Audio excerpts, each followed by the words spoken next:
This is Radio West Fife. Well, a very good afternoon to Stephen, who should be on the line. Good afternoon, Allan. You're there, well done. Good afternoon, Stephen. How are you today? Very well, thank you very much. I could have stayed a little bit cold, but I don't think that's the right way to start the interview. I'm in Scotland, the warmest place probably in the UK at the moment. So. Yeah. It certainly is. Now, I had the privilege of meeting Stephen and Jerry and the whole group from Mums on the Run at Louis Brown's in Dalgety Bay. Well into 2014, when the idea of doing this challenge of walking through the Arctic was just a starting point, and I think Jamie was going to be taking you through your paces and training you all and the team to prepare you for the exploits that are taking place starting next weekend. So I'm absolutely dying to know how your training's been doing over the last few months, and basically, how do you feel? Great. You know, we're at that point now that we've put in a lot of preparation, a lot of planning, a lot of physical and mental training over the past number of months. And I think we're at that stage now where we just want to get on a plane, get ourselves into the Arctic Circle, and start moving forward. Preparation's been great. Jamie's done a great job for us, hopefully, in preparing us physically and mentally. And as I say, we're at that stage now where we're ready to go, ready to hit the ice. That sounds excellent. So you've been obviously doing loads and loads of training. Can you give us an idea of? I know it's hard to give a typical week, but what's your general week been like from a training perspective? General week has been training every day during the day, around an hour and a half, either of running or walking, towing tires, which brings a lot of strange looks from bypassers. But towing cars with rucksacks on and stuff like that. Getting up into the mountains. I live up in the northeast of Scotland, and I get up into the mountains around Loch Nagar and Loch Mick just to develop both endurance and strength. Also, you know, I guess kind of watching our diets so that we stay as healthy as we possibly can. A few gym sessions as well, just to make sure we've got a little bit of cardiovascular strength in the bank, and also some flexibility as well. We were recently just at an outdoor ski centre over the past few weeks up again in the northeast, and just doing some skills and technique training as well. Although that will be quite minimal, I think it's just pretty much head down, push forward, slowly, step by step. That's the important thing to tell us. So how many are in the group that are actually going with you, Stephen? There will be 7 altogether, Allan. 5 of us are the novice explorers, and 2 guides, both very well qualified, very competent, and very experienced in polar explorations. That sounds good. And how did you get started with this in Mums on the Run? Can you give us some of the background? Yeah, the background was that unfortunately Mums on the Run got involved with following the death of one of their friends, Jennifer Gorowski from Dalgety Bay, and Deborah Crowley was instrumental in setting up a team to raise money. She was only 35 when she died, left behind 3 children and a husband, and they started fundraising by doing lots of different things, by running and jogging, different events and things like that. Then got myself and Jerry involved with charity towards the back end of last year.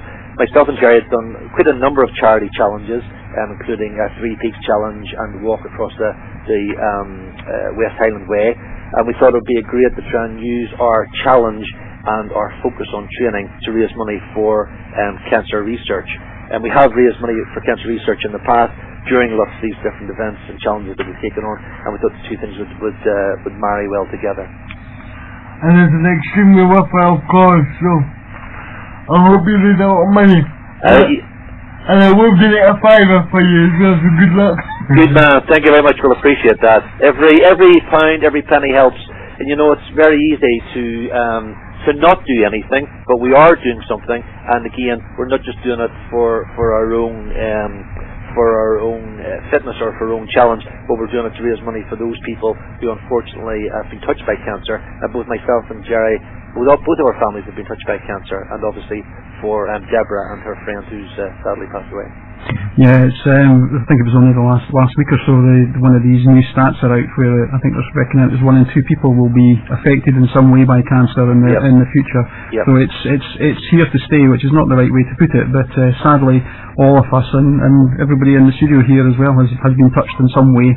Yep. So it's a sad statistic, and we need people like you and everybody else to get involved to basically try and allow all the research, etc., to take place to try and stop it. But if you're unfortunate enough to fall to it, you basically need the support for yourself and your families, because they've got to carry on, obviously, if you're not here. So absolutely, it's sad, but you know, we've got to get on with it, and there's loads of ways people can help. For this particular challenge, people can obviously text a donation, and if they text code 84 followed by the amount that they want to donate to 770, that will get through and go into the coffers to help a very, very worthwhile cause. And Stephen, you don't know how lucky you are for Stuart to actually have committed to £5. we try very hard to get him to spend some money on a cup of coffee for us, and I can assure you it's an absolute it's a challenge. In fact, I don't think it would be unfair to say you walking the Arctic would probably be much easier than trying to get $5 or so you've done very well on that. I certainly keep in mind Stuart's donation of £5 and that sort of hot cup of coffee as well. I'll keep both those in mind to inspire me to walk step by step, Alan. Yeah.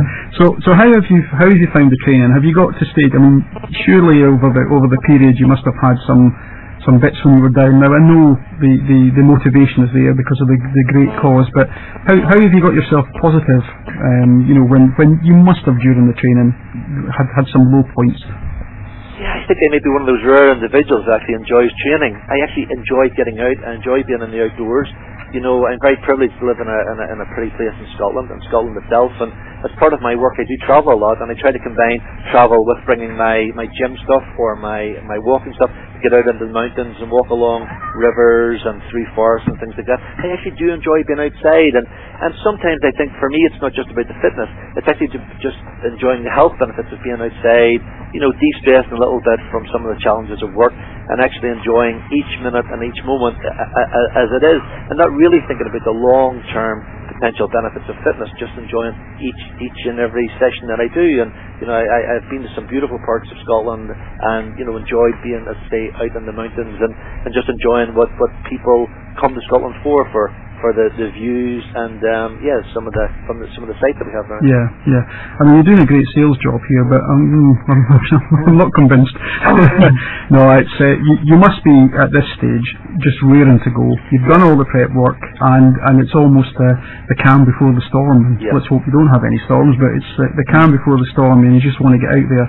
Because I know from my own experience of doing marathons and walks and things as well, you get to the stage where you just want to do it. And can you give us an outline of what's going to happen, how you're going to get out there, and what, you know, the number of days you're expecting to be there? Because I know that you're going to give, or we're hoping to get daily updates, so we'll need to organise something so that the listeners can find out how you're doing over the days. So can you give us an outline of what's actually involved, where you're flying to, etc.? Yeah, we fly out on Sunday the 22nd from Aberdeen. We fly to Alta, which is 200 miles inside the Arctic Circle. And we have a first day of preparation day, which it says chill out. I'm not really sure again if that's the right word to be using. I think somebody's got a weird sense of humour. Preparation day just involves looking at our kit, looking at how we pack the pulse, which we're going to be towing along, which keeps us self-contained, how we erect the tents and how we set up our tents and our stoves and things like that. So basically it's a preparation day with a little bit of travel, and then we ski/walk for the next 10 days and come back in early March back into Aberdeen again. And I think the program is to be walking or moving forward for between 7 and 9 hours per day, and then a number of hours in the evenings, as I say, setting up the tent and preparing our food, etc., etc. It doesn't sound that bad when you say it like that, does it? No, when you say it quickly, it doesn't sound so bad. Although I foolishly went online this morning, I looked at the weather forecast for Alta, and on the 24th of February, which is 2 days after we arrive, the expected forecast is -30. So comparing that to what we have in Scotland today is probably not a very clever move. Something on the internet isn't to its benefit when you look at what could happen coming forward. You've done extremely well, Stephen, because you've inspired me so much. I'll put my donation up to £10. Oh my goodness, that's two cups of coffee, Stuart. You've done exceptionally well. Brilliant. Hi Stephen, it's Adam here. Hello Adam. I'm just wondering as well, because obviously you've got a strict diet for obviously your preparation. Yeah. How is that going to differ when you actually get to the Arctic Circle? Yeah, I think, you know, when you're on a diet for this sort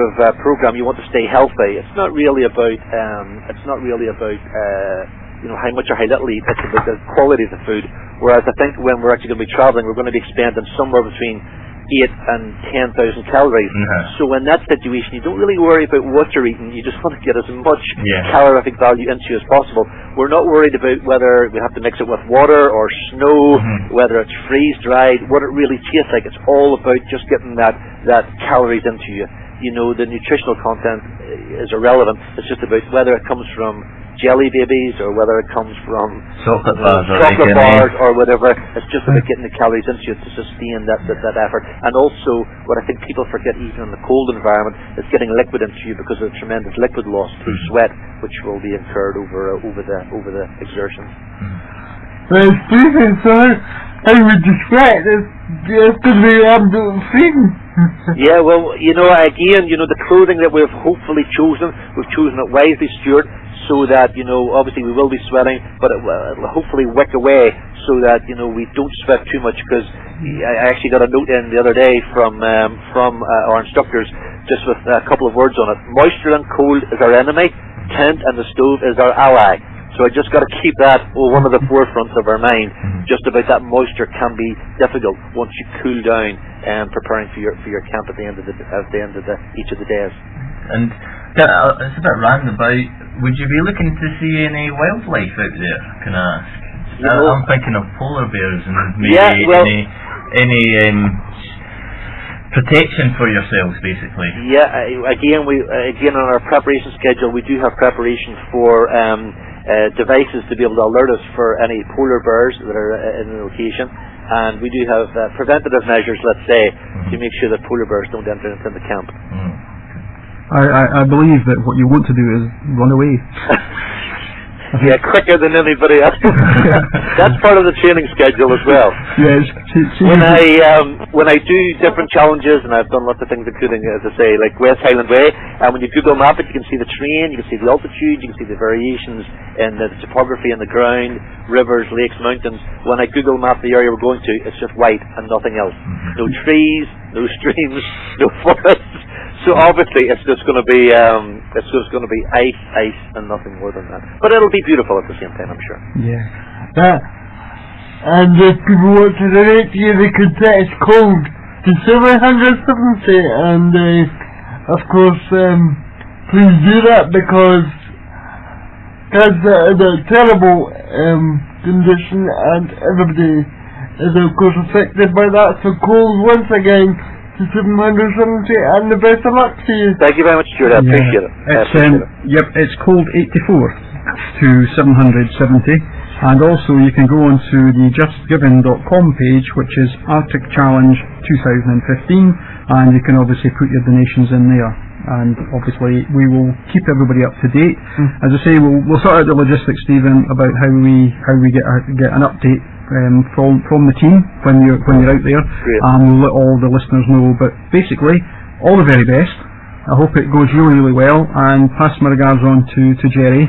Obviously could only get hold of you today, and grateful it's very short notice, but try and enjoy it. I will. I absolutely will, and I really appreciate your involvement. I really appreciate your support, and that will give us that warm feeling as we get up early in the morning and start our endeavours and our challenges. I really appreciate it, Allan. And you do realise, of course, that £10 from Stuart is just all the incentive you need. Absolutely, I'll count on it. In my brain, it's a cup of coffee to start me at the start of the day, and a cup of coffee at the end of the day. I'm going to do it right now. There you go. Good man, Stuart. We appreciate every penny. Every penny counts.